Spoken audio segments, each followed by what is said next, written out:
तुम्हें सबूत ना दिखा सका, लेकिन अगर वो ब्रेसलेट मिल जाता तो मैं तुम्हें जरूर दिखाता। और तुमने तो खुद देखा था ना, वो ब्रेसलेट तुम ही तो जाकर मेरे साथ लाई थी। फिर वो यहां से कहां चला गया? आखिर गया कहां? किसने उठाया है? मुझे इस बात पर पूरा यकीन है कि यह ब्रेसलेट वाली हरकत करने वाला कोई बाहर का आदमी नहीं हो सकता। यह अलीजे ही है, क्योंकि वो कोई आम लड़की नहीं है। वो बहुत ही शातिर और चालाक और मक्कार लड़की है जो यह सब कुछ करवा सकती है। और अब वहीं दूसरी तरफ अलीजे भी अपने कुछ काम निपटाने के लिए बाहर जाएगी, जहां वो सबसे पहले अपनी मां और अनुषे की कब्र पर फूल चढ़ाएगी, दुआएं मगफिरत करने के बाद उनसे बातें भी करेगी और इस अहद के साथ वहां से वापसी करेगी कि मैं बहुत जल्द उस शख्स से बदला लूंगी और उसको अंजाम तक पहुंचाऊंगी जिस घटिया शख्स की वजह से आज आप दोनों मनोमिट तले दफन हैं। मुझसे दूर चली गई मेरा घर, मेरी बहन की जिंदगी, सब कुछ उस शख्स ने बर्बाद कर डाला। ना जाने कितनी लड़कियों को ट्रैप किया होगा और आज कितनी लड़कियां तुम्हारी तरह से इस कब्रिस्तान में अपनी इज्जत की रुसवाई का दाग लिए दफन हैं। अनुषे, मेरा वादा है तुमसे कि मैं सिकंदर को छोड़ूंगी नहीं, और ना ही उस अरीशा को जो उसके साथ साथ हम कदम थी। अलीज तो कब्रिस्तान से निकलकर ओनरफिन सेंटर कुछ इमदादी सामान लेकर जाएगी और वापसी में उसे कुछ बदमाश गुंडे उसकी तरफ आते दिखाई देंगे। अलीजे फोन पर बात में मशरूफ होगी और जैसे ही उसकी नजर उन बदमाश गुंडों पर पड़ेगी, अलीजे वहां से फौरन से निकलने की करेगी और इस तरह से अलीजे को पूरा शक हो जाएगा कि यह वही गुंडे हैं जो अलीजे पर हमला करने आए थे। और उस वक्त तो हमजा गाड़ी में अलीजे के साथ ना होता तो शायद वो उसे शूट कर देते या फिर किडनैप करते। उस दिन तो अलीजे की जान बख्शी हमजा की वजह से हो गई थी, लिहाजा अब अलीजे भी हमजा के साथ डिनर पर जब तैयार होकर जाएगी तब वहां हमजा को वो आज की सारी सूरत हाल बताएगी कि किस तरह से उसने ओनरफिन सेंटर के बाहर उन गुंडों को अपनी तरफ आते देखा। अली हमजा को याद करवाते हुए कहेगी कि आपको याद है हमजा कि शादी से पहले मैं आपके साथ गाड़ी में थी और कुछ गुंडों ने हमारी गाड़ी पर अटैक किया था। मैंने बिल्कुल बच्चिदा थी ऐसे ही सेम लोगों को देखा है ऑर्फिन सेंटर के बाहर, और मुझे लगता है कि कोई है जो मेरी हरदम जासूसी कर रहा है, मेरा पीछा करता है और मुझे या तो मारना चाहता है या फिर किडनैप करवाना चाहता है। मगर कोई मुझसे क्यों दुश्मनी कर रहा है ये मुझे समझ में नहीं आ रही है। मैंने तो किसी का कुछ भी नहीं बिगाड़ा हमजा, कोई क्यों मेरे पीछे हाथ धोकर पड़ गया है। अलीजे की ये सारी बातें सुनकर हमजा बहुत ही ज्यादा हैरान परेशान हो जाएगा और कहेगा कि दिस इज वेरी ट्रबलिंग। लेकिन फिर हमजा अलीजे को कूल डाउन करवाएगा और कहेगा कि तुम्हें परेशान होने की कतई तौर पर कोई भी जरूरत नहीं है।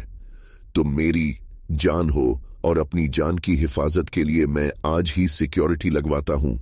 तुम जहां भी जाओगी फुल सिक्योरिटी गार्ड्स तुम्हारे साथ होंगे। अब परेशान ना हो और खाना एंजॉय करो। इसी दौरान खाना खाते हुए अलीजे की नजर सिकंदर पर पड़ेगी, जहां सिकंदर अपनी सेक्रेटरी का हाथ थामे उसे खाना खिलाकर कहीं मौजो मस्ती के मूड में ले जा रहा होगा। तभी अलीजे समझ जाएगी कि यह आदमी अब जरूर किसी और लड़की की जिंदगी बर्बाद करने जा रहा है और मैं इस बार इसको ऐसा करने नहीं दूंगी। इसीलिए अलीजे अब हमजा को गाड़ी में वेट करने का कहेगी कि मेरी एक फ्रेंड भी वहीं डिनर करने आई है, मैं उससे मिलकर आती हूं। हमजा तो गाड़ी में वेट करने लग जाएगा, जबकि अली आस्तीने चढ़ाकर अब सिकंदर पर धावा बोलने वाली है। और सिकंदर जैसे ही उस सेक्रेटरी को हाथ पकड़कर निकल रहा होगा, वहां अली भी आ जाएगी और कहेगी कि तुम कहां जा रहे हो। सिकंदर कहेगा कि अपने काम से काम रखो, मेरे मामलात में इंटरफेयर करने का हक मैंने किसी को भी नहीं दिया है। और बाय द वे, वे तुम यहां क्या कर रही हो? अली कहेगी कि मैं बताती हूं, पहले इसका हाथ छोड़ो। सिकंदर कहेगा कि आगे से हटो जाना है मुझे। अलीब यह आवाज तेज करते हुए कहेगी कि मैंने कहा ना कि इसका हाथ छोड़ो, इससे पहले कि लोग तुम्हारी तरफ मुतवज्जा हो जाए, इसका हाथ छोड़ो।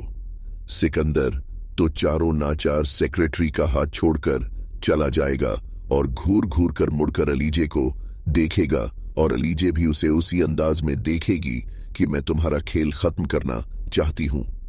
अब बस बहुत हो गया, मैं तुम्हें अब किसी गिरफ्ती ही जिंदगी से खेलने नहीं दूंगी।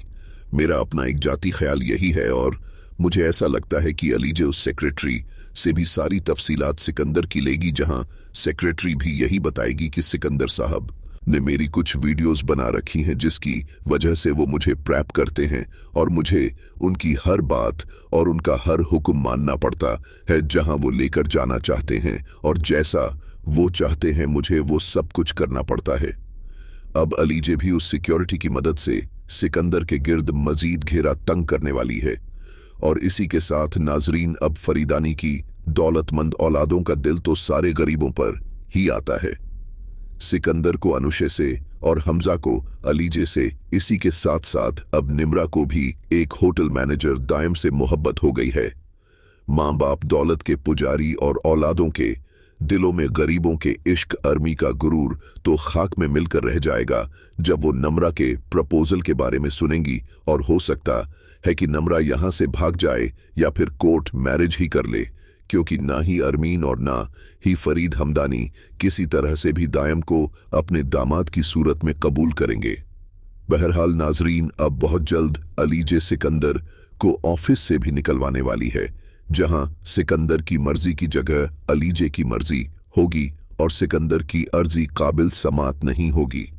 इस तरह सिकंदर अपने फाइनेंस से भी हाथ धो बैठेगा और उसका सारा बैंक बैलेंस चेक किया जाएगा, जिसके बाद सिकंदर एक लाचार और बेबस इंसान बन जाएगा और अरीशे भी ऐसे बेबस इंसान के साथ जिंदगी नहीं गुजार सकेगी, क्योंकि वह भी लड़कर आखिर तंग आ जाएगी। शाहीना बेगम तो अभी जर्मनी गई हुई हैं। उन्हें अपनी बेटी के हालात और उस पर गुजरने वाली सिकंदर की तरफ से अजयतें जो अरीशे बर्दाश्त नहीं कर सकेगी, उसकी माँ भी अरीशे को ले जाएगी। मगर अलीजे तो अब अरीशे को भी नहीं बख्शेगी, बल्कि उसको भी सजा दिलवा कर ही रहेगी कि इसने सिकंदर के साथ मिलकर अनुशे की जिंदगी बर्बाद की थी। ड्रामे में ट्विस्ट तो तभी ही आएगा जब यह राज हमजा और उसकी फैमिली के सामने फाश होगा।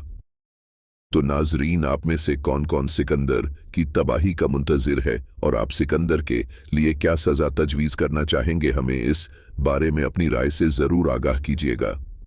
जाते जाते वीडियो को लाइक और चैनल को सब्सक्राइब करना ना भूलिएगा। अपना बहुत सारा ख्याल रखिएगा।